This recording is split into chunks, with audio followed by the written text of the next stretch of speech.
Oh, okay. All right, we're good. All right. So So did anyone else think there's that this case study sucked? yeah. I had a horrible attitude, and then I actually didn't even finish it because crap came up, some stuff came up. So This I one was wasn't more like able. the first one we did, the Circus Olay one, where there wasn't like as many problems. Yeah, it's like Yeah, it they was really actually hard sound to like they're doing pull. really good. Yeah, he came to kind of his own conclusions about certain solutions himself, so I just didn't understand. I mean, I ended up actually pulling quite a bit of problems, but not as many as like I could for easily, not as easily as I could for the Sure. other. So this really quick. The synopsis is the dilemma of Aaron Kennedy. He's the founder and co-CEO currently. He's trying to grow the company, still balancing other pressures that they have to, that come with growing. There's competitors that are also fast casual food category restaurants or eateries, and they know that there's this pressure, I guess, from the competition, and as they grow, they face this, difficult decisions on how to meet the pace of the budding company while maintaining their culture. So there's a few questions. One is some of these are kind of dumb, so I'm going to skip them. Um, what is the challenge facing Noodles and Company within this segment, the fast casual segment? What are some other companies? What is the challenge facing them, the main one, within this segment? Oh, I think that other people saw that it's successful, so there's more competition arising, and so there's not as much real estate available for the good places, for the traffic of people. Yeah. I think Okay. that in general, that's one of the hardest things for fast food restaurants. Um, I think another thing that's particularly rough for the Noodles Company is getting management and leadership to grow as fast as their company is. Yeah, that was one thing that I picked up on as well. Um, analysis. Let's go to some. There's a lot of different analyses that they're pulling out. So there's analysis, application, connections, and conclusion. We'll start with some analysis issues. Is working full time as an employee while developing a new business a good idea or a bad idea? Give your opinion with support and reference to at least two articles. They want us to give reference to articles? Yeah. Well, I can tell you from just about every episode of Shark Tank that I've seen, if they have someone who's starting a company who's not working at it full time, nobody wants to invest in it because it's a hobby, not a company. Yeah, that's very good. I don't. I mean, That's I've not an watched. article, but you know. Right. Yeah. Yeah. I think in the initial stages, just like Aaron did in the case study, he had to do something as he to support his family. So obviously he took that job, in Denver, and had to sacrifice some salary, obviously, to do it. Um, but obviously, there was a point where he had to drop it, and that's I think that's when he started getting investors was when he dropped it and started going full steam. So But does the question mean like working a second job while right, starting the yeah, company? working as a full time while developing a new business a good idea or a bad idea? Oh yeah, I think that's a super bad idea. I think it's too hard to do because your normal job takes up way too much time, and you can't focus on everything that you need to. I mean, I think your spouse working full time is a good idea, so you have extra income in case your business fails. But Right. I think you have to commit to the business 100%, 110%. Well, yeah, my husband is my reference, I guess, is my husband in that he started his own business. He was kind of forced into not working full time because the army um, had a lot of dumb budgeting issues, and they laid him off as soon as like 6 months after we moved here. they're like, "Oh, sorry, we misbudgeted," and he was the first and only person to be let go. Um, but that really spawned him to work harder to try and get things going, and um, luckily we had some extra money from selling our townhouse this spring, so we were able to just kind of live on that. But I think I know it's definitely harder for him to understand and know what he has to do, and even though things are slow going, I think it's been a benefit for him to be able to focus on it 100%. Yeah, I agree. So, Next is, oh, do you have something to say? Go ahead. well, yeah, I guess everyone else had an experience, so I might as well share one. So my family started a restaurant, and my dad was still working, and so my mom was running everything, but couldn't handle it because she hadn't been working for a while, so because she was raising the kids and whatnot. Um, so my dad was still working, but the restaurant didn't do too well because my dad was still working his other job and he was super busy. So it just doesn't work out too well when you're working full time and you're trying to start a business. I agree with everyone else. Yeah, that's cool. We all have our own experiences. Can Noodles and Company maintain their corporate culture through aggressive growth? Why or why not? I think it's possible, but something that I think they're going to have to do is really focus on training and making sure that they are actually visiting every location, which is tough. I think they're going to have to hire someone whose job is specifically to travel and train management, because that's a lot of locations for the owner to be able to jump around. Yeah, I Like, think they were planning on opening like 32 this year, or the current year they were talking about. Yeah. Um, I which, think I think I think they're still struggling about that the lack of delegation. Like in the beginning, the thing he said he had a hard time delegating and wanted to do a bunch of stuff himself. But like when you franchise stuff, most of the people who franchise are just rich businessmen who don't have experience in the restaurant industry. And so when you franchise, you give them like a layout of every single thing that they do, and there's like a rule book or a guidebook. So I don't know why they're so like scared of like the restaurants doing their own thing, because when you franchise, I mean, if you want to be your own entrepreneur, like the franchise isn't for you. It's kind of like a setup model that works and that has a guaranteed return. Does that Mhm. make sense? yeah, Where it's like every single franchise, it's like this is how you do this and this and this and this. You don't do this. You follow this. And it's it's like it's laid out very perfectly for you. processed, right? The Yeah, processes are very detailed, is what you're saying. exactly. Yeah, so I think if they wanted to keep it the same as their other restaurants, then you would franchise, because I think that has a better return of keeping all the franchises. The common. I don't know.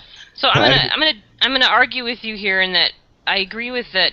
Franchising is, yeah, it's like duplication. You duplicate what's successful. I totally understand that, but I think there's another aspect to culture that is beyond just duplicating processes, and that is making sure that their incentive programs remain the same for managers like they have been doing, and being able to still have the camaraderie and culture where kids will want students that are working for Noodles and Company will be able to transfer to other places if they go to college, or some of the things that they mentioned about the culture that might not translate quite as easily. They're not as tangible things, like some of the just the camaraderie, the feeling, and so that's yeah, that something makes that sense. might be hard to translate with franchising. Yeah, I think one that does that really well is Chick-fil-A, because like no Yes, matter they do. no matter which Chick-fil-A you go to, the employees are like super super nice. The customer service is like outstanding. Yeah, That's something I think they've I really agree with focused you on. that well, they are a supreme example of passing on. I mean, they must train. It's totally serious because in Virginia, some of the kids have these southern accents, so it's even more endearing when they say "my pleasure." Yeah, But just the fact that they literally are trained to say "my pleasure," like, and they must have a really great process of training their employees, or maybe slightly brainwashing them. I don't know. Well, I think that a lot of times what they do is they actually provide incentives. So management for Yeah. restaurant companies normally get a certain percentage of sales given back to them as kickbacks. So the better the company does, the Yeah. more money they make. But Yeah. another So I would hope strategy, that they would like maintain that. I guess is what I'm saying. Is they maintain the same things that they've been doing. Just like he brought up, Chick-fil-A's maintains that even the way that they say, even the way that they communicate with their customers is trained. well, yeah, but what I mean is like really easy way to train just every employee that way and actually have them do it and consistently keep the Yes, to culture well incentivize. Yeah. is to do the same thing. Yeah, like Right. Kinko's copies, what they do is every employee ends up getting a cut from how well the The uh, store does. location is doing. So because of that, when they don't get a good check, the manager can say, "Oh, it's because you guys are messing up in this way," and Hmm. so that's why we made less money. And so everyone automatically tries to fix it. Right. Yeah, it's a team incentivization program. Is that Yeah, a word? you know what? I accept it. It sounds All right. right. Um, so should Noodles and Company choose a strategy to be the first to market or best to market? What are some of the advantages and disadvantages of both strategy? I think they should be first to market because I think they already have the skill. I guess that's what I'm saying. And so I think people are just going to start coming to them because of their name that they've already got out. I mean, they have a bunch of stores. So I mean, at first people weren't coming because they've never heard of the company, but now they people have, and so if they're just the first to market, they'll they'll get more business, I think. I agree with that. I think that first to market is really important for them. For restaurants, location and actually acquiring a location is one of the hardest things, which is Mm-hmm. why the restaurants that do the best are normally the ones who understand the real estate game. Like Correct. McDonald's, they'll anytime there's a new location, McDonald's is one of the first people to actually get a building there. And that's one of the reasons why they do so well, even though their food is crap.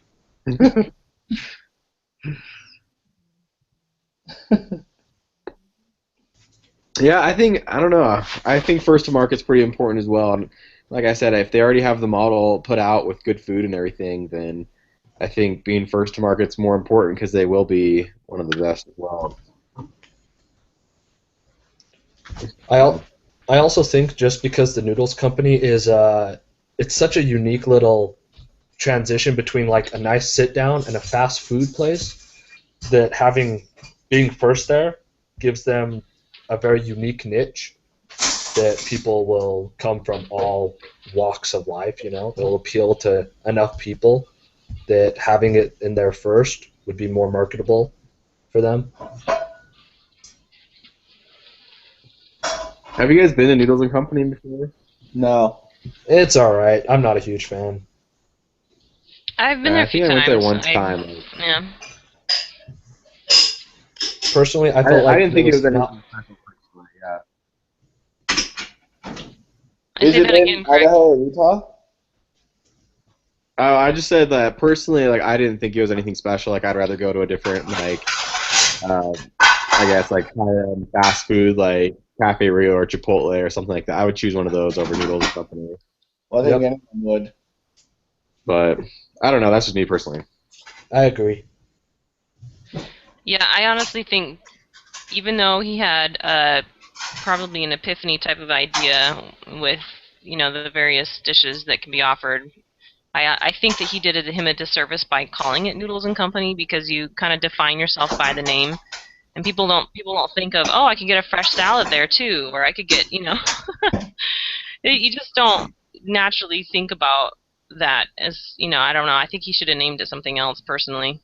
I No, think I that agree with I you think the name kind of 100%. hinders your thought process towards what kind of food you're going to be able to get. I agree with you It's 100%. like I didn't saying even think burritos about that. only. Burritos only. I'm like, okay, why would I want to go to a store just for burritos?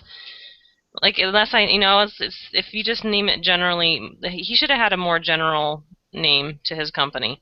Because I think one of the things that he could have gotten into is one of the dishes that you see overseas is like these noodle dishes that are kind of soups that are really good. Like in Southeast Asia they have them, and Korea they have them, and like he could go in that direction, but because he named his company that, it's like people are not gonna think about it. They're not gonna think that there's different offerings that are instead of just plain noodles. I don't know.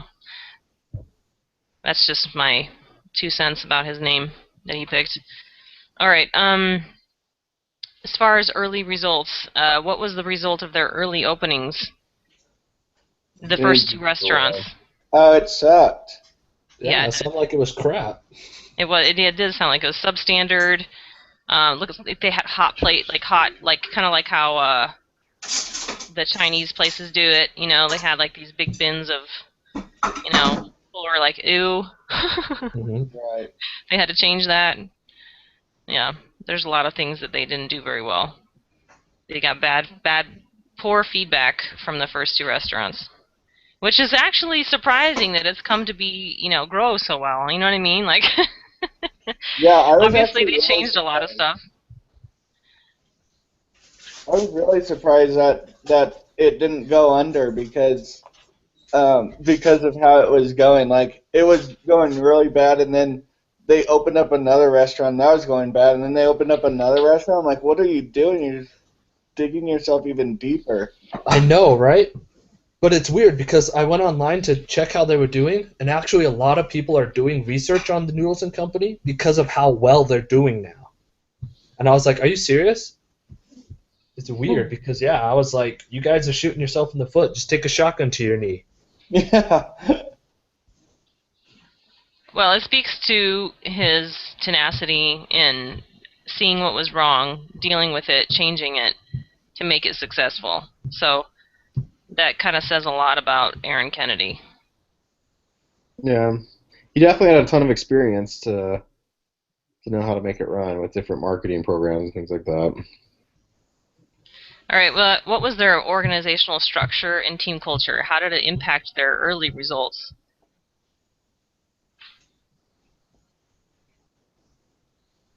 I don't know. I guess. There Um, wasn't, in my opinion, there was none. They yeah. didn't talk about it. Yeah. They didn't Okay. try to establish any type of um, concept, that they went with. Yeah, I agree. They didn't really talk about anything.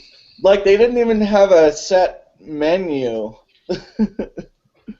and they went to Chicago and tried to get recipes from other businesses. Yeah, yeah, that was interesting. They had to, yeah, experiment and go to other places to try and define what they wanted to do more better or do well. Yeah. They didn't. Yeah, they obviously needed more input. But yeah, they didn't have an organizational structure to what I saw. They didn't have. He didn't have. I don't think he was focusing on that at all with his first few openings. Maybe he was, but it was a side thought, and it wasn't developed enough for him to implement. I have no, so that's. I Honestly, don't remember reading anything about that as far as having any kind of structure or team culture in the beginning. yeah, from the start, it sounded like he was just winging it. Just kind of like trying to make things work, but not really going in any particular direction. Yeah. All right. So we already kind of talked about this, about building momentum. What helped them turn the corner? I think him just keep going and finding places that would actually work. But I mean, the article says that the thing that made them turn the corner was them getting to that low and having to bail out all that water, and then they had a meeting on how to make things work, and then they started. Yeah, that's probably it. They started using what they talked about in that meeting and implementing it, and it worked. Yeah. The other thing I think was crucial is when he hired, um, his co-owner, and Yeah. brought him in, and also had a financial strategy lady coming in so that he could focus primarily on the culture, because he was seeing that he couldn't maintain what he was doing, and I think things would have failed again if he didn't take that step to allow himself to focus on the part of the company that he felt most passionate about. Right. Honestly, I think that most of the success is because of that investor they got. The Because investor. Mm-hmm. yeah, because honestly, I think that the investor, being part co-ownership and stuff, he actually kind of had an idea of what he was doing. He had a goal and kind of knew where to go from there, and because of that, the Yeah, I think Aaron got really lucky in finding that his co-owner. yeah, I really 'Cause do. he I came with think that money, and he came with a drive and a very clear vision. he knew what he was doing. He had the money to do it. He just needed someone who was willing to work it, and Yeah, yeah, it was a perfect relationship. which tells you about what connections in life can mean. Networking with people. Oh yeah. Um. So, what about the mantra that they have? Every guest, every bowl, every time. What helps? Does that help form their corporate culture? How does it drive corporate profits and structure? So in the restaurant industry, No, for uh, them specific. Oh, sorry. Go ahead. well, I'm just having like every bowl, every customer, every time having a standard of experience, and Yeah. having that standardization is actually necessary to build a brand name when it comes to a restaurant. Because of that, if restaurants kind of change their quality, then it would just be like a mom and pop shop. It wouldn't be like one of the big franchises. So it's actually really necessary to make a name and open up multiple locations. Because like at McDonald's, you know you're getting a crappy hamburger and decent fries and Coke. And because of that, you know you're going to McDonald's and you're going to hit 2 out of 3 every time. That's funny. I actually enjoy the cheeseburgers. Oh, okay. Well, there you go. That's fine. That's fine. Even though I know it's crap. Your thoughts are different mine, and that's okay. Yeah. Anyone else about how that establishes their structure and how it drives their profits? No, I have nothing on that. It's the mantra is pretty much just making like a good quality product, right? Or like taking Yeah, like I mean putting that's heart into it and taking care of each single bowl, making sure it's good, right? Because it said they had like real China bowls that they serve it in, right? yeah, it's not like I think that's like typical of the new kind of restaurants. Like, have you guys been to Panera before? No. yeah. So Panera is like super big, like back in California at least, like it's super super big, and it's like it's more of an upscale just because of how they. I almost think it's just because how they like serve it. Like they have their soups and actual like same thing, like real bowls and real plates. I don't know things like that. So Yeah, you're I not think paying a waiter, right? It's the same yeah, concept. yeah, exactly. So they like they call your number or whatever, but you still feel like you're in like kind of a restaurant kind of thing. But I don't know. I think it is good for the culture because I think there have been noodle shops that have been super super cheap and just like fast food that haven't done super well, and so Noodles and Company kind of took that and made it upscale a little bit, and I think it does help. When you have a nice bowl, it makes you think that the food is higher quality as well. Yeah. There's clear. The hint here is that it helps distinguish them in having a clear expectation. So every single employee everyone knows this mantra.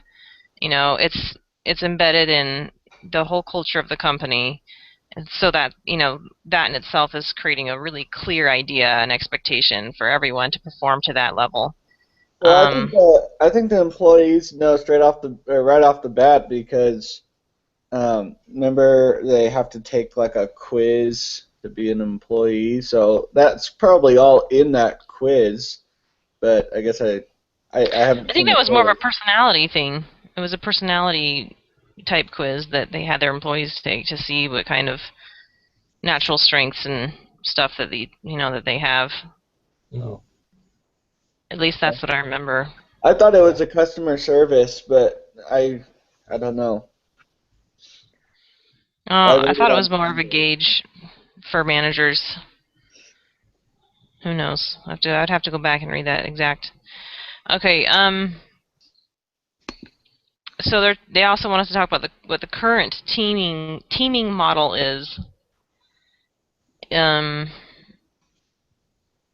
basically kind of what we talked about. There's a standardization, and we also talked about the fact that there's team-based performance goals and rewards. So there's an incentivization program for everyone. Um,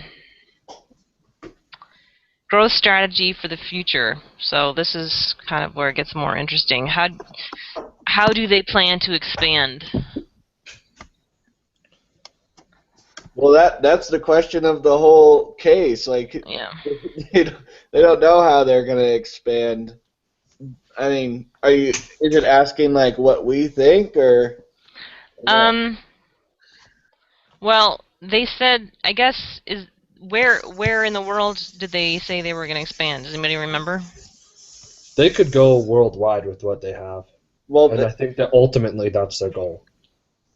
well, they said they were going to get to Minnesota, Wisconsin, Utah. Some Midwest, right? Yeah, yeah, Yeah, it Midwest. says owning and operating restaurants in Colorado, Illinois, and Minnesota currently, right? They Right. also had stores in Maryland and Virginia and Wisconsin because they opened first in Colorado and Wisconsin. But the company planned to enter several new markets, including Michigan, Texas, and Utah. So those Right. were some of the places that they planned on. And in here it says that they'd like to go to Europe. So I don't know where it mentioned that in the case study. Yeah, I don't remember reading that. I don't either. It might be. I was like, maybe it's down in one of Oh yeah, I only read like the 12 pages or whatever. the exhibits. I did look over the exhibits out of I curiosity, but I think that's just something that he talked more about his goal. He had no idea what he was doing because noodles is because it's such a widely eaten food between cultures. So I think just the expanding outside the states was more something he originally planned, and he just had to figure out how to do it. yeah, But at the beginning of the case, it was it kind of didn't just actually focusing on talk how he about it, right? sucked. Yeah, Yeah. I see. Yeah. So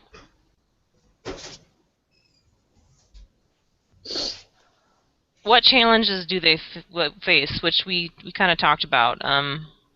What are some of the challenges that franchising would present? He doesn't have control over what goes on in the company. Well, I guess total control. I don't know. I think it just moves away from what he wants.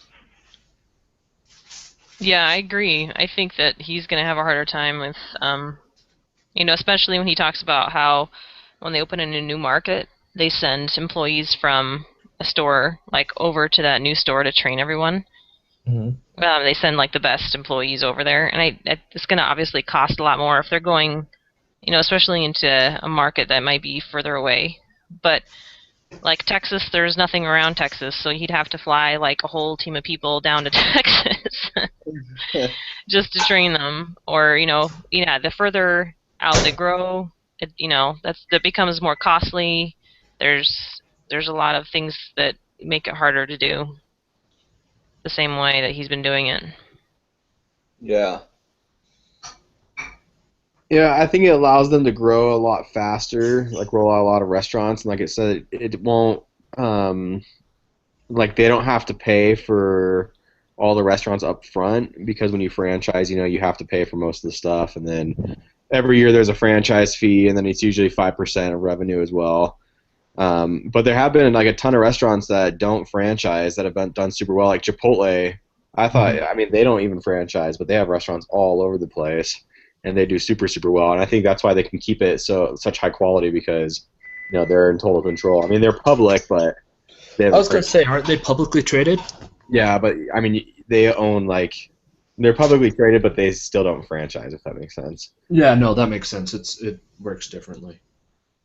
Publicly traded is normally when they sell like stocks and bonds and such, Right. and then just So anyone on the stock market can buy it. one of the things I thought was interesting was that the shareholders of Noodles said that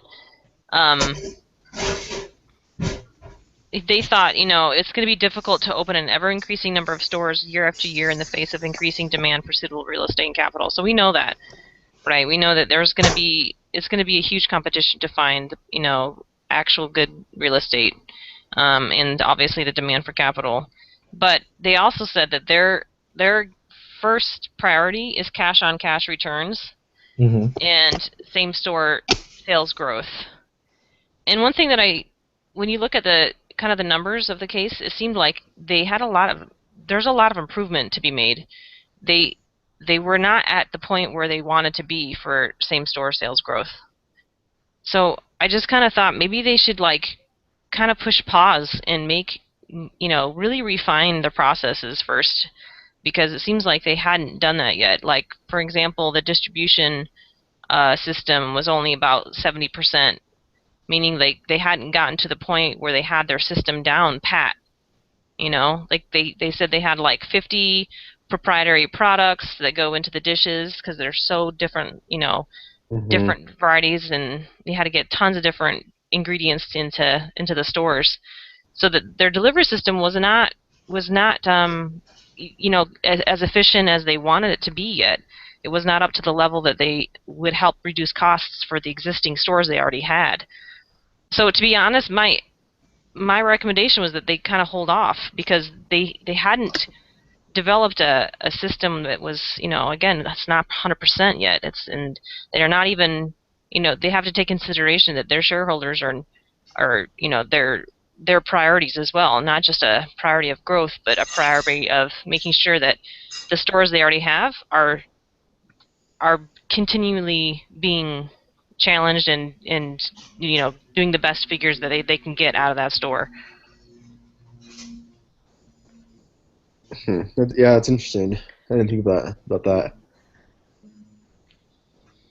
It And sounded like it I was don't know if someone basically. can explain cash-on-cash returns. Can anyone explain or clarify what that means? I mean, it's kind of self-evident, but I'm just wondering.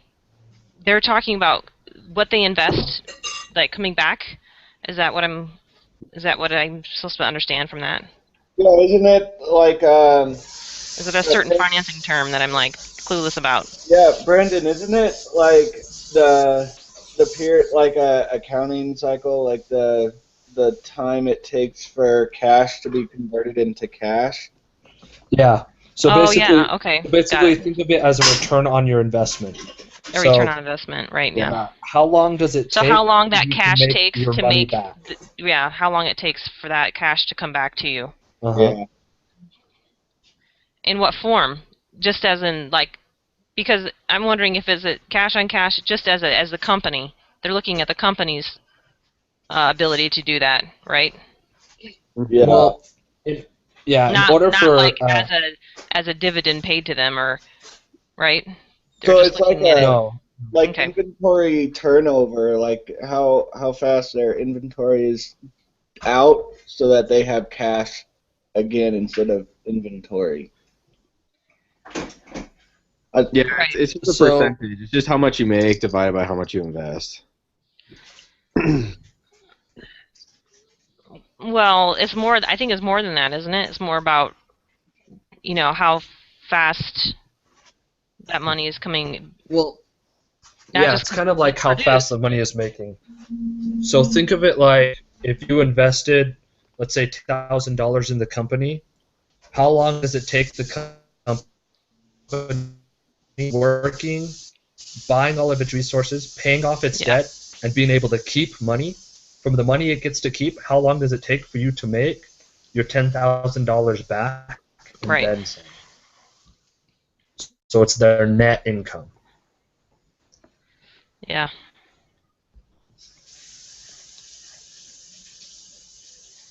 Okay. Anyway, that was kind of my stance. It seemed like, according to some of the numbers, um, they could be doing better with what they already have, and so that was kind of my take on what they're doing. Yeah, Okay. I think you're right. I think they do need to take a pause and see where to go, because they want to make all these different companies, but it doesn't know how to. So if he just took a pause and planned it all out, I think it would go a lot better, and he wouldn't have to franchise. Well, even if you wanted to, maybe to delay. I mean, I know that and I understand that dilemma, because there's this pressure of first to market. but and maybe at the time back in 2002 and 2003 that was a huge deal because again all these new restaurants that had the same concept were trying to do land grabs and get the best real estate positioning.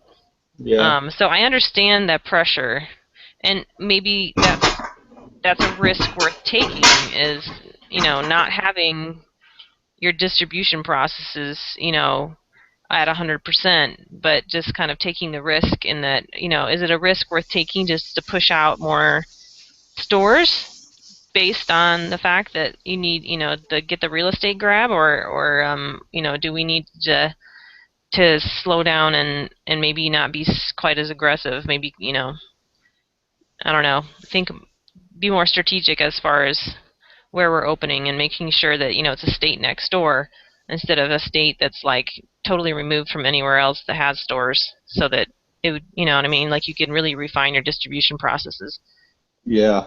within the region. Anyway. Well, currently what they do is something that's it's pretty ingenious how they tackled that. What they do is they actually are franchising, but they don't franchise single locations like most places. They actually franchise an area where the franchisor is to develop like 3 or more restaurants within that area. Oh, yeah. So because of that, what it does is it lets them be able to distribute, but as well as train a lot better because Yeah, the franchisor kind of works more like top management rather than like just running the one location. You reduce time, and you reduce a lot of wasted time because you can do it all at once instead of individually. Exactly. So Cool. is that something that you looked up about them? I did. I had to go out and like see what this is what they're doing nowadays. So Right. this is I know the case is for years later, but it's really nice Right. because it tackled that scenario, but as well as it really turned the franchisor into more of a entrepreneur set rather than a management type Right. of person leading it. Correct. Huh. So that's pretty interesting how they decided to tackle that. Yeah, I think maybe that was their ultimate solution. Then it sounds like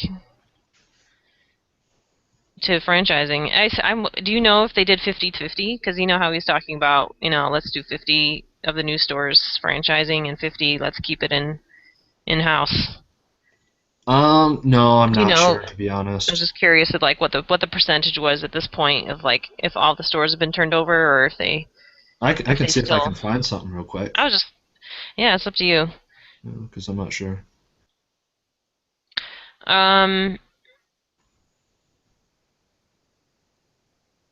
so it wants us to discuss how can kind of more of a general question. Um, how can certain organizational culture make or break a strategy in a company? I mean, I think it needs to have the culture in order to like I don't know, like Southerners out here they like barbecues, so that's what the restaurants are in the South. They're a bunch of barbecues.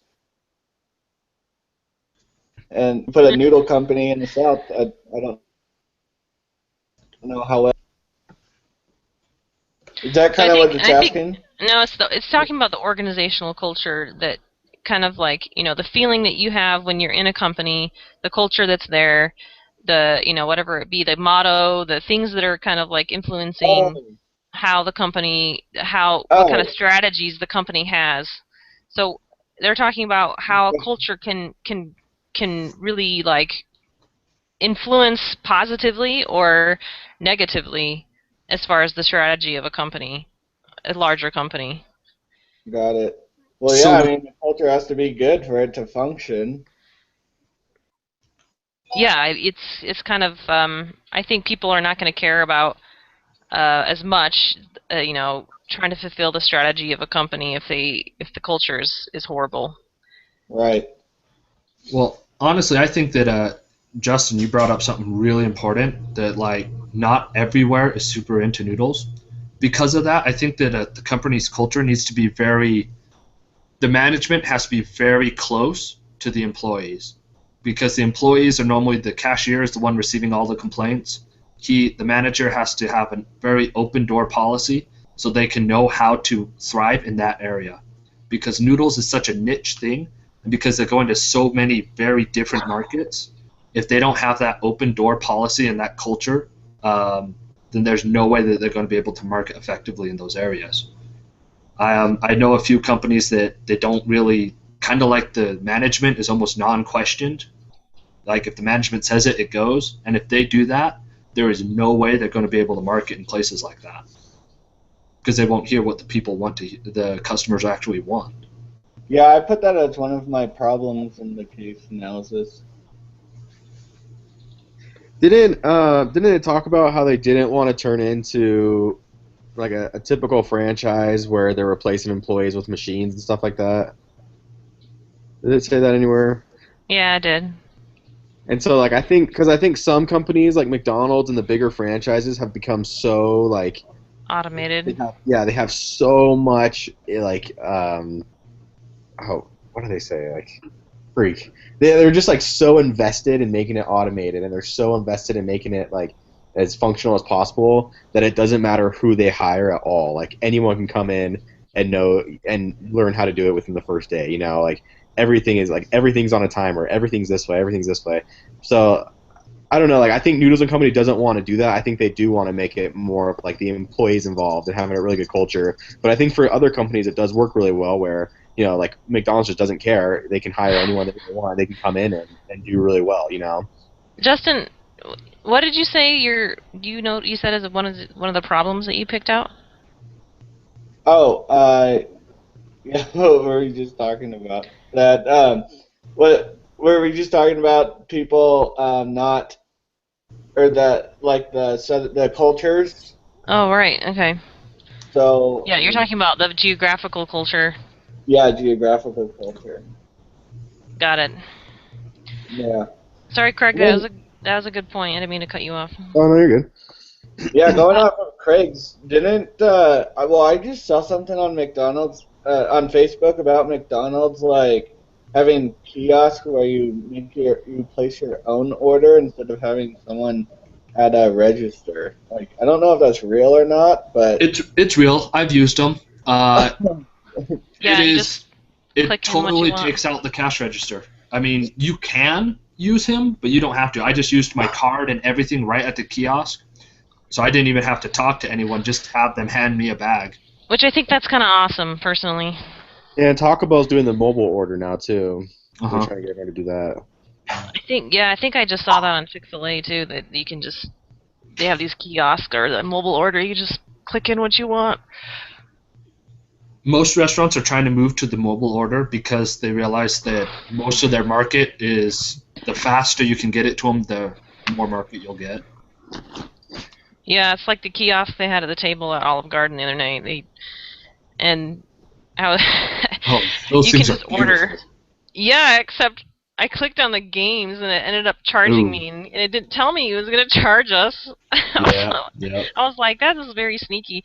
My husband's like, it said right there. I'm like, I didn't see it. I just didn't. It was not like a little pop-up that said you're going to be charged. It was like, on to the left in the corner or something like. Mm-hmm. Technically, the waiters are supposed to tell you that, but I used to work as a waiter at Olive Garden. Uh-huh. Yeah, there's no way I'm explaining that every time. I wouldn't either if I was a waiter. That's not your job, but they should. That's very sneaky. I was like, oh, Yeah. I got charged an extra $1.90 for playing trivia while I was waiting for my meal. Mhm. That was lame. Anyway, so next kind of general question is, and we kind of already talked about this. How can that doesn't make any sense to me. I'm gonna skip that one. Um, what evidence have you seen of poor or good implementation of I don't know exactly what they're talking about implementing who knows. Does like it for just say Noodles Company or implementation? for Yeah, it just another. says implementation. Well, the previous question is, I'll read this and maybe they're talking about the previous question is, how can teaming influence any corporate strategy? Oh, so it's talking about any company then? Yeah, this is more general. Okay, can you say the question again? So, Implementation of. yeah, what evidence have you seen of poor or bad or good implementations? Well, I guess the good one is what we've already talked about, like Chick-fil-A, the whole my pleasure thing. I mean, Yeah, everyone says that, so that's good implementation. yeah, I agree. That's as far as the food industry goes. Yeah, Yeah, I I can't think of one on the top of my head bad. yeah. Usually, if it's bad, it's like a local place that's not nationally recognized. It's like a mom and pop type place. Yeah. Exactly. And you know what? Sometimes it's very entertaining. Like we went to this hole in the wall, uh, like really hole in the wall place in Provo. It was like a Asian place that serves like Vietnamese pho, and I mean they're not from Vietnam, but they serve all kinds of you know Asian Mhm. dishes, and it was kind of funny because one of the is the mom and I guess two sons, and the two sons were running the front room, and one of them just had this like I don't care about anybody attitude that was really funny because he just had this like piss poor attitude like why do I have to be running this kind of I don't know, Yeah. it was just He it was was like almost Squidward on SpongeBob. yeah, it was entertaining just to watch him because he was just like his facial expressions, his whole attitude, and I don't know. It was actually really funny for me. But yeah, I mean, I'm sure all of us have had like experiences where you have crappy customer service, Hmm. Yeah. and I think that comes from that person. I mean, beyond just like having a crappy day, I honestly think that like if you like we said, it's a huge difference between somebody who works at Chick-fil-A who is been trained really well with customer relations, and they actually obviously care. And it'd be interesting to learn if they have an incentive program for their employees versus like a regular like Wendy's where they probably don't have an incentive and they don't care as much, so they don't put as much effort into how they're treating people. Yeah, that would be interesting And to see. part of it too, I think, is like the environment that you work in makes a huge difference because if you feel like you're in a really nice environment, like Panera, Craig, Hmm. you mentioned is like really nice. You walk in there and you feel better because everything there's nice furniture and it's lighted nicely and it feels upper like a nicer environment. And you know that McDonald's has been like trying to do that. Like you try to and there's a different feeling that comes along with a place that you walk into. And so I think customers not only customers pick up on that, but employees pick up on that and they kind of like will act according to the environment in which they're in. I think that speaking of Chick-fil-A and like kind of their environment and why their employees are so happy, I think a big reason for that is that they're closed on Sundays. Remember how Oh, in yeah, the case study it talked about like what's the amount of time a manager can work and yeah, right. still actually like his job? Yeah, The same exactly. the same thing goes for employees, especially with fast food when it comes to you have weird schedule shifts and they will work Uh, you to death. To yeah. have one day that you know for sure is off and to Yep. have that break Yep. means that not only does everyone's schedule work better and it's easier to pick up shifts for each other, but you actually get time to rest and relax instead of constantly working on all cylinders. So because of that, they actually enjoy their job more than the people Mhm. who they just burn themselves out. Yeah. So this is a totally different industry, but I can relate. But to what you're saying, that it is, there's a mental, I think, state where that okay, like you said, there's going to be a day that I don't have to work. It's that mental Hmm. that kind of unconscious knowing. So like in teaching, people don't realize how much pressure there is to have to show up every single day. That to have people rely just on you, especially like in the elementary grades where you're the only teacher. You're not teaching just one subject like in middle school, but like you have 26 kids that rely on you to be there because you create this relationship with them, and kids act totally differently with subs and nothing gets done and all that stuff. But there is a huge pressure to constantly be there, and it's always on your mind. Like, I have to be there. It's like really hard to just call in, or really hard to take, to feel like you can take time off. And that's like another industry where there's a lot of teachers who burn out like within the first few years, because there's the underlying pressure of like having to constantly being relied upon. So that just made me think of that. You're a So it kind of saint. I could never do that job. so it goes back to, how can organizational culture make or break a strategy? I think that goes back to that question that we talked about. Mm-hmm. Is that's part of the culture that he decided, okay, my managers are only going to work 45 hours a week. An interesting one with that is stuff like Olive Garden. Since I know you just went there, they do not let any manager work full time. And a manager can only work a half a day every day. Oh, well, how many hours do they put in a week? That one I'm not entirely sure. That one I think kind of varies, but So they're you're not saying, allowed like, to work full time. They're not allowed to work a full day. 40 hours a week, yeah. Interesting. I know they're not allowed to do anything over than that, because managing restaurants is so stressful that if they do that, they all quit. Oh, so they figured that out to keep people. Uh-huh. Yeah, they don't want to have high turnover. It's the same thing with like Home Depot or any retail that I've worked. I remember working at Home Depot, and supervisors saying all the time, like, it's not worth it. I don't want to be a manager. I don't, even like regular employees were like, I don't want to be a supervisor, because they see the amount of work that these guys have to do, and it's not worth the pay that they get.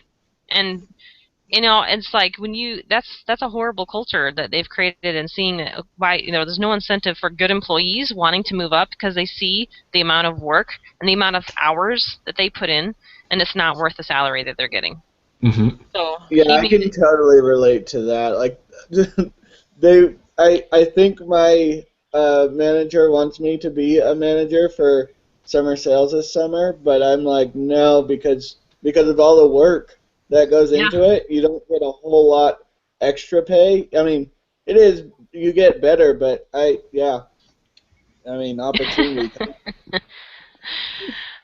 Yeah, I've seen that over and over and over again in different companies. Okay, so you kind of like started to talk about this. So it asks another really ambiguous question, which I'm not going to go through, because we're like almost at the hour point. Just a few more questions with connections. What gospel principles apply to this situation? And like you kind of talked about how Chick-fil-A has Sundays off, and how that really probably makes an impact on the overall enjoyment of the employees that work there. But is there anything else you guys can think of? Yeah, so something they haven't done yet, I actually made this suggestion, is to hire like what would be an Area 70, just a regional manager over the company. So there's the CEO, the regionals, and then the store managers, and then so it kind of goes, from, so the CEO would be like the prophet, and then you have Area 70s, I guess, skip the apostles, right? And then, yeah, I mean, Well, it I goes think that back would to the ultimate solution that Brandon found out, is that they decided when they franchised, they did it as an area instead of doing it per store. They took a totally right. different solution, or they created a solution to that problem, in that each franchise was an area, right? You said it was like 2 or 3 or 4 stores instead of just one. Yeah, it's a minimum of 3 to Minimum an upward of 3. stores. Yeah. Yeah, that's a very, I don't know if anyone else has done that, but that's pretty cool that It's been getting them a lot of attention because of the unique way that they're doing it. That is unique.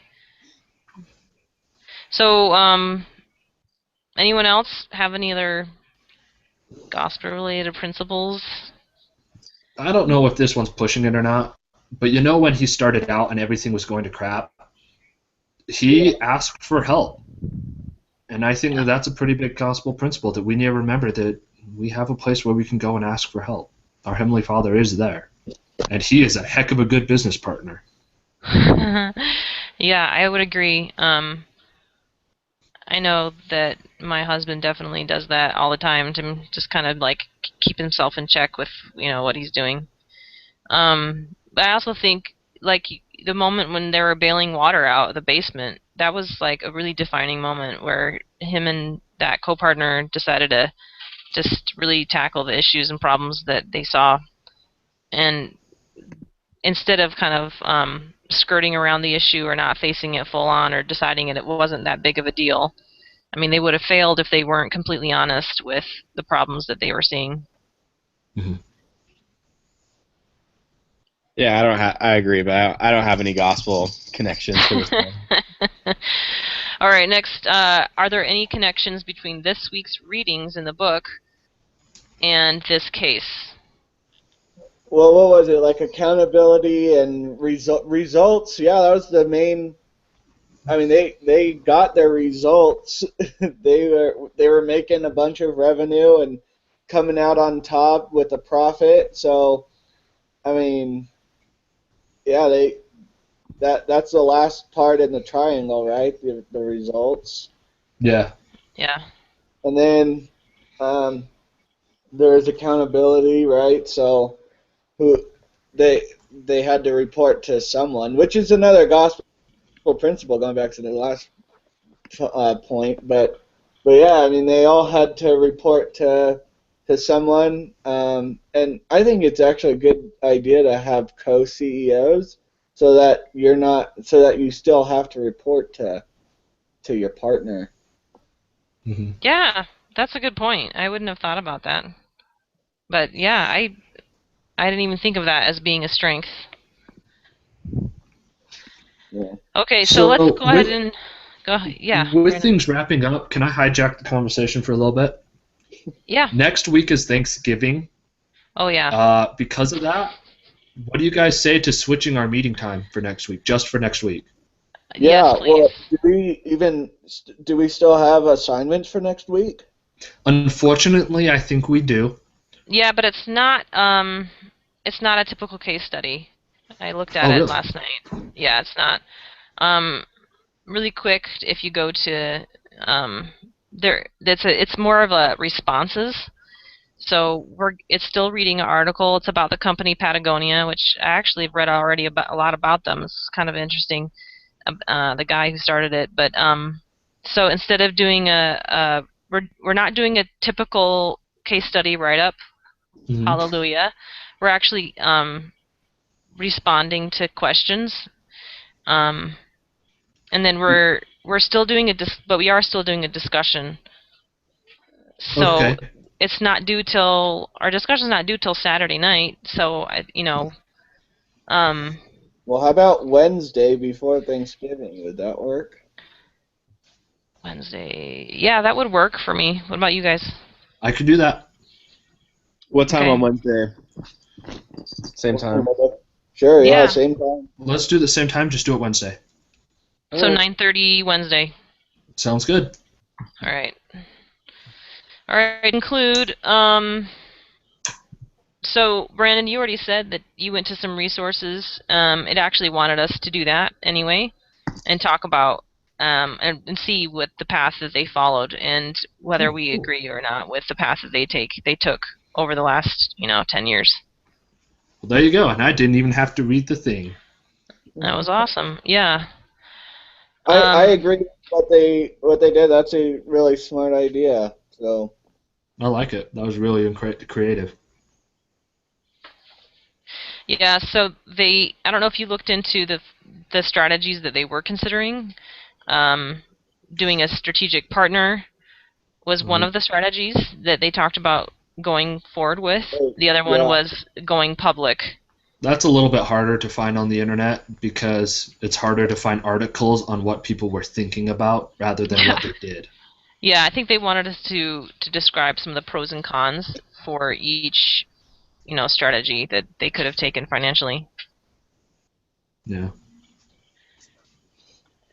Yeah, Do that you would take. guys think that but they just want us to talk about like if you think it would have been a good idea for them to find a strategic partner or to go public.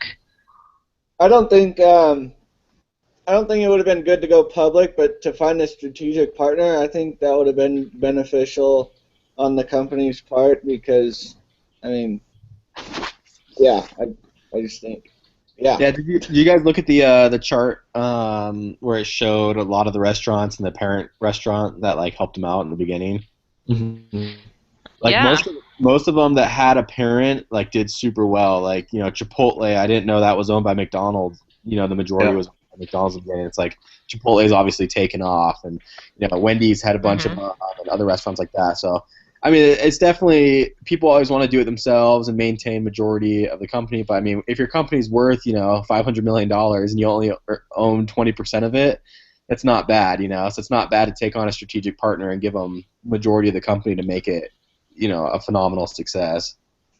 Yeah, but Yeah, I know I also that's sorry, what yeah. Shark Tank does, right? What's that? Isn't that what Shark Tank does? What Brennan was talking about earlier with the Kind Shark of, yeah. They work as investors, so for investing, they take a certain percent of ownership. What restaurants do, however, is they create several different brand names under one umbrella company. For example, like Olive Garden is under Darton Restaurants. Darton Restaurants owns Olive Garden, Longhorn Steakhouse. It used to own Red Lobster. All of these different ones that you never Hmm. think would be related are Right. all actually just one restaurant. Or like Yeah. Yum exclamation point owns a ton of the fast food ones too. Exactly, yeah. And so it's a little bit different in that it's not like a investor, but it is just like separate brand that branch out from one company. Yeah. It's like I what remember car when dealerships do, or how like Honda owns a bunch, Honda owns Acura, and Toyota owns, Yeah. so do you guys think in this case that they would have benefited from a partnership? Yeah. I don't know. I think in the beginning they would have. I mean, now it's kind of too late. I think they kind of made Yeah. their mark and they can expand, but I think it Yeah. definitely would have helped them out in the beginning, and maybe they could have expanded a ton faster. I agree. I agree with you, Craig. Yeah, they probably did a lot of the hard growing period by already. So they're like you said, there's probably no point. And I think when you do go in with one of those companies, they do have certain advantages, like with the market space or the retail, or not the retail, but the real estate. Obviously, like we were talking about, McDonald's knows all about that, and they can get them into different connections that they already have. So I definitely think there's Yeah, huge benefits from it, but they did okay I themselves. I see that as probably the primary benefit is having more clout with real estate. Yeah.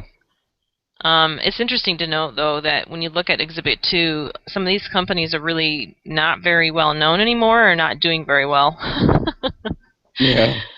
Like Fazoli's is, and maybe I'd have to do some more research, but I mean, the one in Provo shut down um, a while ago. I know some of they've A lot they've of them have shut yeah down. they They've yeah really a lot of Fazoli's have shut down. They have not done very well.